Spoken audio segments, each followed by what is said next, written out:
Watch this again. Like I said about Seve, Seve would get his elbows spaced on here on these chip shots. The weight's a little bit left. Now watch.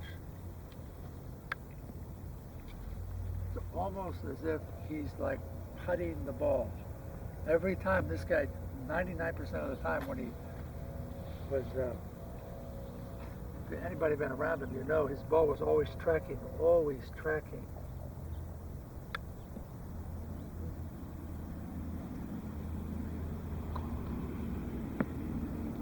So that's all linear.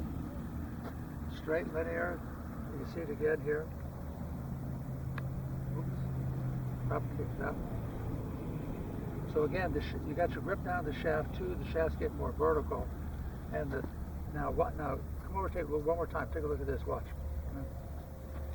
The other factor that Seve would do here like this, you wouldn't see him do this. You wouldn't. Now the 35 handicapper does that. He's got this little Scoopy-Doo thing. He'll go like 35 handicapper will go like this. Okay. Now when guys start having the yips problems on chip shots, we get them to start doing the little Scoopy-Doo, just going here like this, and just flip his wrist. Because what happens is when the guys get the yips, they go like this, they go here, and they go, and the butt goes off on them, right? So if guys has a tendency to have a little bit of the EBGBs, then what you do is you play for just a little bit of the EBGBs, a little bit of the release like that. Because your hands won't stay there, they'll go like that. So if you freeze this joint, your elbow will misfire and go that way. So now, 30 handicapper, he goes like this. He takes this up. He just goes like that. He picks it clean every single time. You get 30 handicapper in the bunker, he'll go like this. He'll just go here and go. Right. You'd be surprised how effective that shot is. You'd be really shocked on it. So, okay, now, but here's what Seve would do. You wouldn't see Seve looking like this. Okay? But what he would do, and watch, he wouldn't flip his wrist. He comes through here, just bend his elbow. Bring his elbow through impact. My hands are still forward. And the elbow would bring it forward. Then it would go as such here, like here. And the elbow would come up like this. Now watch. Then it would bring it to a straight line and bring it right here. The elbow would bend. If I go farther across the green here,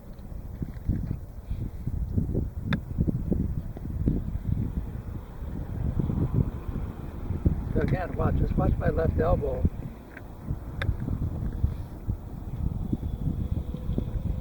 My right ball actually breaks a little bit to the right here.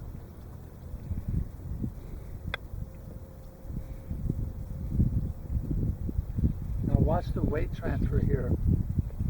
Get it over here, transfer the weight.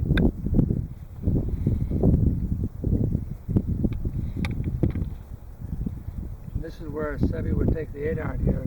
Open the face up. Boy, it's just amazing. You can sit here with 3 and 4 irons and put spin on the ball here.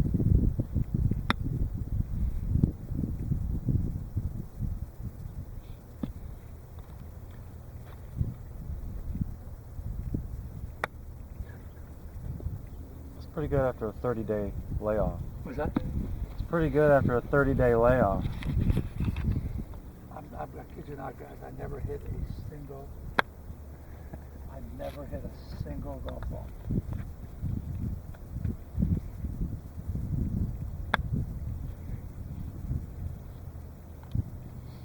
Actually, I've said this before. I can go 2 years, 6 months, a year, whatever. Don't hit a single golf ball. 10 minutes, I'm ready to go. Even same thing, left-handed almost. Give me 10 minutes, we're fine. 10 minutes, ready to go. All right, now watch. Do this. Plug this in on the search engine on Seve 1988 British Open, 72nd green. Is that chip shot? You guys know that chip shot he hit on the British Open? You almost hold it out. Over the bunker? What? Over a bunker? No, or he's the just long one that he Valley from the Ascend? left of the green, Yeah. and he's just chipping it, right? Oh, yeah. Okay, you'll see him with a wider stance, and you see him going here like this, he's just going that way. And you see the club head, looks like it's going down the line, staying just like this. Okay. Club just like staying up. Who brought it up today about Olafabo? Yeah. You said it looked like he went down the line. It was really straight. I mean, Yeah. I filmed him from directly behind Yeah. the ball, Well, really. if and you watch, if you're in the short wasn't too grass much here like coming this, you across. you can set this up here like this. Now watch, I'll go linear here, and just going just straight. Look at the club head. You'll see it again. Here. This is where you find out about the short game if you've got it. The more the ball is, the thinner the lie gets, the more, look at the heels off the ground here, and you want to get that shaft a little bit more vertical, then you have that little kick, that little release. If I take out a 60-degree wedge here,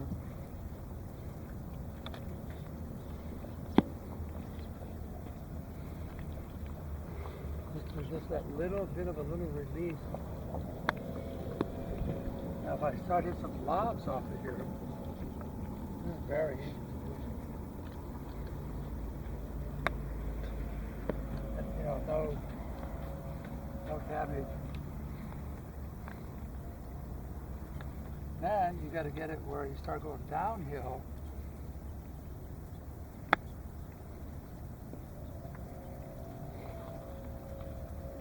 So there's a timing here. Watch this spinning. Come on, got some more balls. Okay, so that's the L wedge here. Now let me go to a 6-iron here.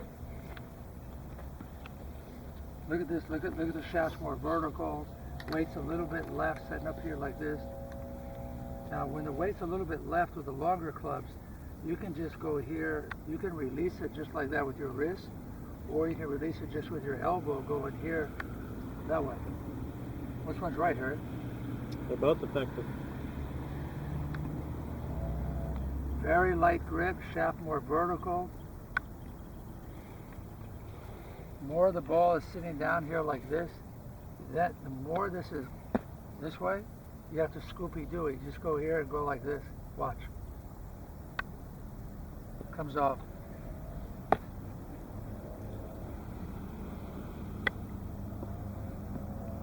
So easy.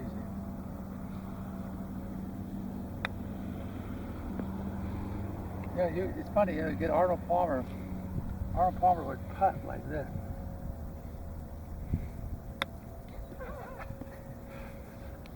That's exactly how he putted. Seve.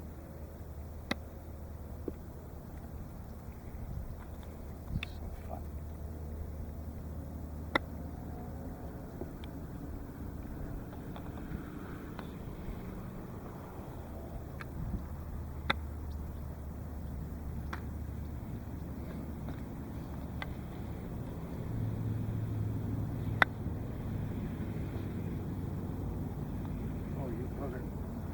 Okay, so the longer the club gets, the more it gets more vertical. And then the other thing is, watch, look how close I'm getting to this ball here. And then watch, you can almost putt it with a lofted club. You take your normal grip that you normally would, you still have your weight a little bit left.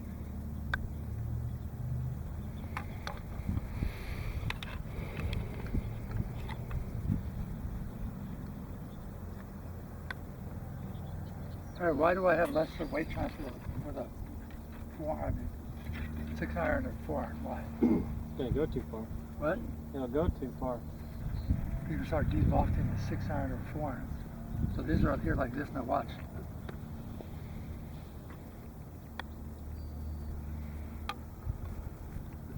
Seve was so good at 4-iron, 6-iron, but you never see Seve do this. You never release the butt of the club back by the wrist. He'd release his back by bending the elbow. He would go here and go, and he'd still get it to a straight line. So he didn't have that kind of look like that. You have this look here, that way. Just fantastic. You ever chip with 4-iron? 5-iron? 5, 6 irons for me. You ever do that? You ever do 4, 5, 6? No? Oh. be over here like this, the whole key on short game is one element, hitting the ball first. That's controlling that radius again. Hitting the ball first.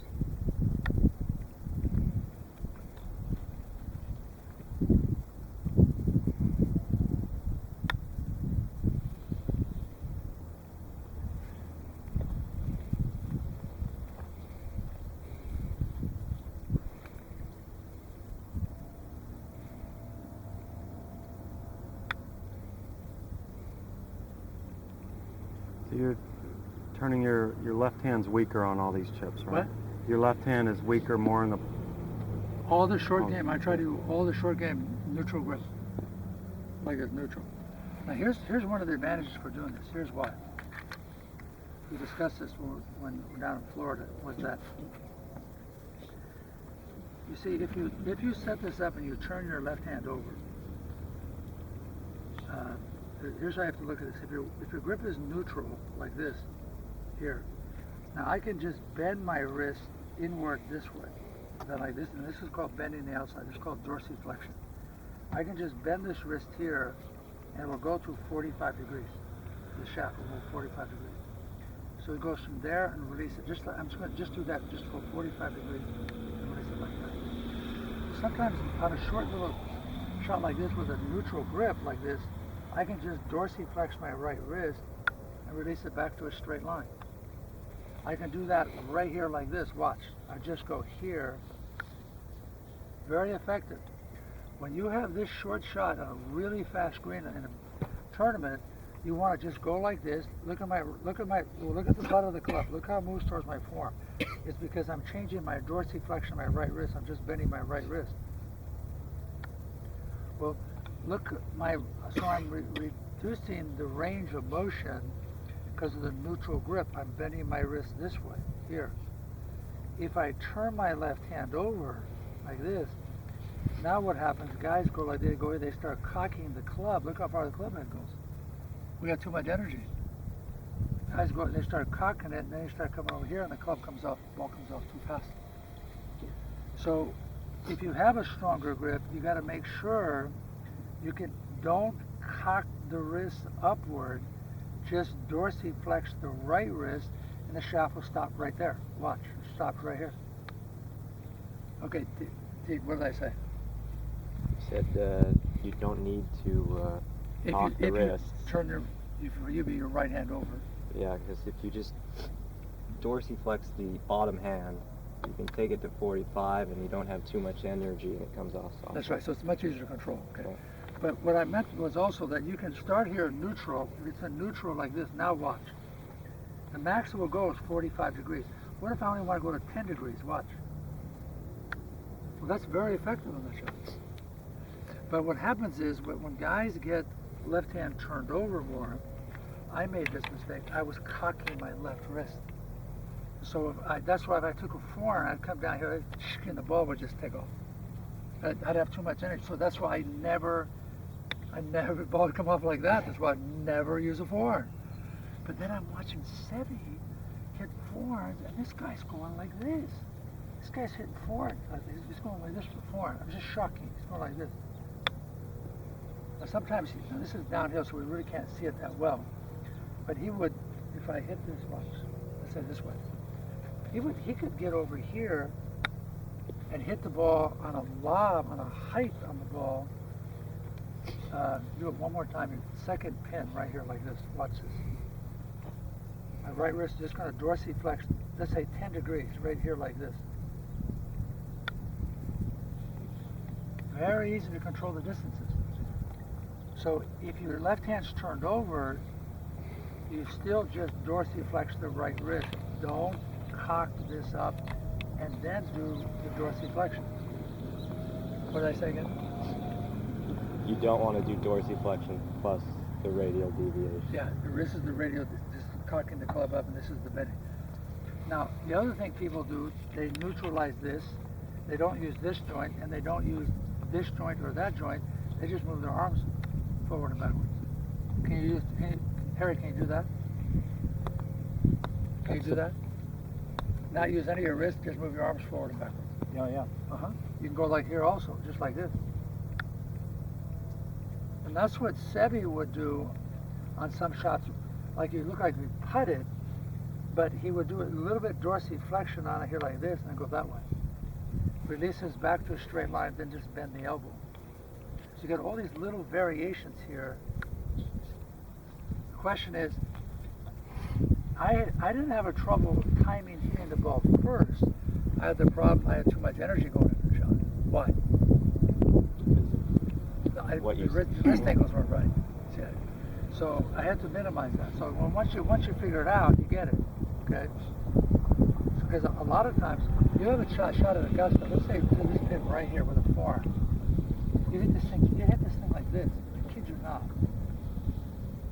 That's it.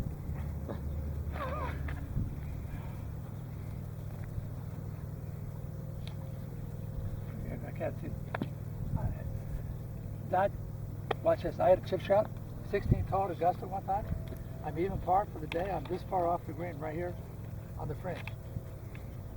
I couldn't hit a shot. I couldn't hit it. The pin's, I'm middle of the green on the right side, just on the fringe, pin high. I had no shot. I said, you know what? I got to go back to the tee. Because I'm afraid I'm chipping the ball in the water. So I sit there and I sat there and I sat there. I'm playing with Scott Simpson. I just could not make the decision. First time ever. So I said, screw it. I'm going to hit it. So I took out the sand wedge and I hit it like this. And I hit it right there. I hit it 1 inch. I took out the sand wedge and I went, hit behind it and I moved the ball 1 inch. Shot 79. You wonder why I hate that place. Shot 79. Hello? Hello? And you're even par at the time? Even par. Yeah.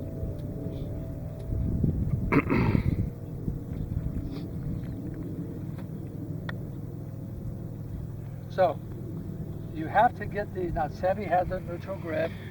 Sebi would get over here like this, but you know what he would also do? Watch, he would actually open the face. Why is that?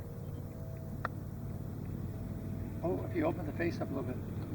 More loft, higher launch, Little soft. little softer shot. So, okay, so that's it. Now, so you know what, kid, come on, jump in here. Let's go. All right.